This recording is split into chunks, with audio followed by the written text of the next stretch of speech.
everyone, Kyle from Voids to Full. Today we're going to be taking a look at the smallest Titan in the game, the Warhound Titan.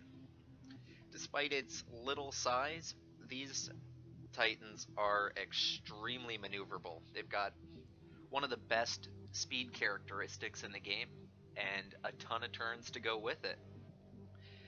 On top of their agility, their small base size lets them get a lot of places on the board that the bigger Titans just won't fit. They are my heavy lifters typically, because at least if you're playing match play, Warhounds are outstanding for achieving objectives. I use them all the time for retrieval, vital cargo, and denying my opponent hold the line. They're really good for vital cargo because of their low point cost.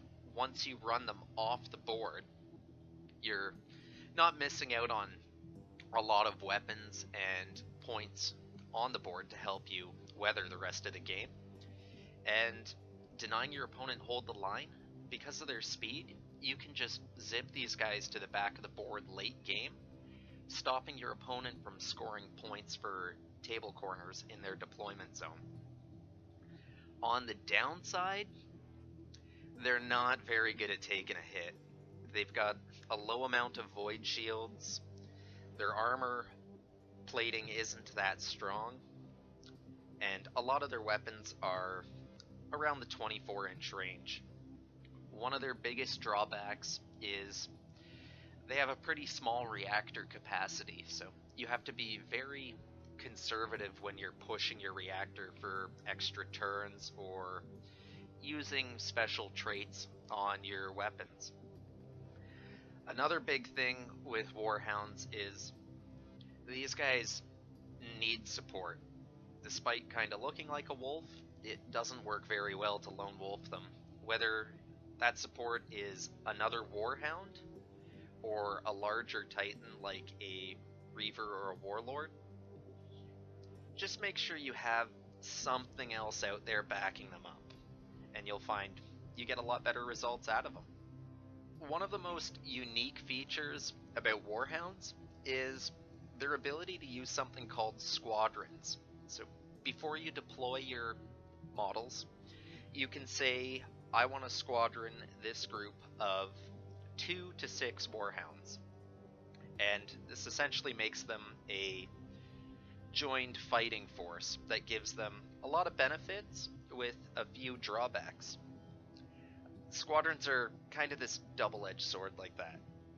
The first thing it lets you do is when you deploy them in a group. If you are giving them squadron orders, you give the same order to the whole group or specific models in that group. Say I had a group of 3 Warhounds. Well, if I wanted to issue a full stride order, I would have to give it to all of them or some of them, and I wouldn't be able to issue any other orders to the members of the squadron. Like, I can't issue a full stride to one and a first fire to the other. It's got to be all full stride or full stride to some and not to others. Now, the benefit of this is it allows you to get a order off on the whole group at once with only one command check. If you have your Princeps Senioris in that group, it becomes even easier to get these orders off. The downside is you lose the ability to mix your tactics up with the group. On top of that, because you're activating the whole squadron as basically one Titan, you're actually losing out on activations. Typically speaking, the less activations you have in Titanicus, the easier it is for your opponent to figure out what you're up to and outmaneuver you. So a really cool thing about Squadrons and Warhounds is they can actually do something called merge void shields.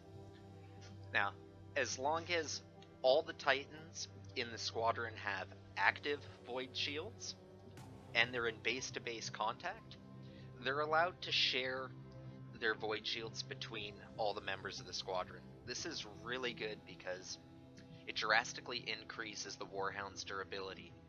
Say in my example here, I have a group of 2 Warhounds in a squadron with their shields up. Well, I've basically moved each Warhound from having 3 Void Shields to having 6, and this will really help you weather some hits and keep them alive longer. It's especially good if you're running Warhounds up the table for trying to get objectives, like, say, retrieval. A good thing to do would be squadroning up your Warhounds, run them up into the middle of the table together in base-to-base contact. They share the Void Shields to shrug off hits, and then when you get in close to your objective, split the Warhounds off. One runs away with the objective, and the other one covers its retreat. It's a really fun tactic to do, and makes the Warhound really survivable. So, I'll give you an idea what this looks like on their Void Shield tracks. Say both my Warhounds in this squadron are at a 3+ level and their Void Shields are full. If I failed 2 Void Shield saves, rather than one Warhound losing 2 of its 3 shields, I can actually distribute the damage between them. So in this case, I would go 1 level off of each Warhound, and they still have 2 remaining. Likewise, I could move 2 points of Void Shields off of one and leave the other one full. Another thing I can do is, say one Warhound is on a 4+ for its Void Shields and the other one's on a 3+. Well, because they're sharing a shield, I can say I am going to take my Void saves on a 3+ for the squadron rather than the 4+. And I can still distribute the damage between both of them. So it actually lets you keep your Voids a little stronger, just a little bit longer. Say I failed 2 Void Shield saves again. I could take both the hits off of one Warhound and move it into the 4+ range. Or I could take 1 hit off of each, maybe giving me an extra turn of still keeping my shields up. Another really cool thing about Squadrons and Warhounds is they get to do something called Coordinated Strike in only the combat phase. So this wouldn't apply to a squadron on first fire orders in the movement phase. You can only get the benefit of this in the combat phase. But how it works is you take at least 2 models in your squadron, and each of them have to use at least 1 weapon towards the same target. It's kind of like both Warhounds or the squadron are combining their fire at the exact same time in the same place on the same opponent to make their weapons more effective. Now, because this rule gives you a bonus to your armor rolls, it's really only effective against unshielded targets, but the benefit of it is great. It actually gives all of your weapons a +1 to their armor roll, which effectively is like a +1 to their strength. So, say both my green Warhounds here were doing a coordinated strike on this Legio Mortis Warhound. One will contribute with its Vulcan Megabolter, which is 6 dice at strength 4, and the other will use its Turbo Laser, which is 2 dice at strength 8. Because they're both contributing a weapon each, there's 2 of them, and they're going at the same target, both their weapons increase by 1 in strength. So the Mega Bolter goes from strength 4 to strength 5, and the Turbo Laser would go from strength 8 to strength 9, effectively. You would add this to your armor roll, technically. And this lets them do more structural damage to the one Warhound, making him way more effective at double teaming targets. I should add that when doing a coordinated strike, each model in the squadron can use all of its weapons. It's not just limited to one. So in the example I just gave, both Warhounds actually could shoot the same target with their left and right arm weapons. But just to keep the example simple, I stuck it to 1 weapon each, as that's the minimum for a coordinated strike. Okay, I'm going to give you guys an example of how sneaky and ruthless you can get with the coordinated strike and Warhounds in a squadron. Say I have my 2 black Legio Mortis Warhounds attacking this convoy of green Warhounds in the middle. What I can do is combine coordinated strike with orders to make this pair really deadly. Say I gave both my Mortis Warhounds the split fire order, and in the combat phase I said I'm going to do a coordinated strike against the bottom green Warhound. But that bottom Warhound has its shields active still. I would take advantage of the split fire rule to use my Vulcan Mega Bolter and Flamer to drop the shields on the shielded Warhound. Both these weapons would get the +1 to their armor rolls, but it doesn't matter because the opponent's shielded. What I'm hoping for here is to drop the shields on the lead one.